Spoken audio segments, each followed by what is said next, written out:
ਵਾਂਗੂ ਅੱਖ ਤੇਰੀ ਗੱਲ ਕਰਦੀ, ਤੂੰ ਕਰਦੀ ਇਸ਼ਾਰਿਆਂ ਨਾਲ ਨੀਲ ਸੋਹਣੀਏ। ਦੋ ਮੂੰਹਾਂ ਵਾਲੇ ਪਸਤੌਲ ਰੱਖਦਾ, ਮੇਰੀ ਗੁੱਡਾ ਟੱਚਿਆ ਪੀਰ ਸੋਹਣੀਏ।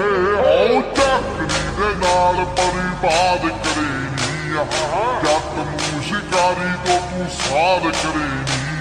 ਤੂੰ ਦਿਲ ਵਿੱਚ ਪਾਇਆ ਐਸਾ ਸਾਜ਼ ਕਰਦੀ,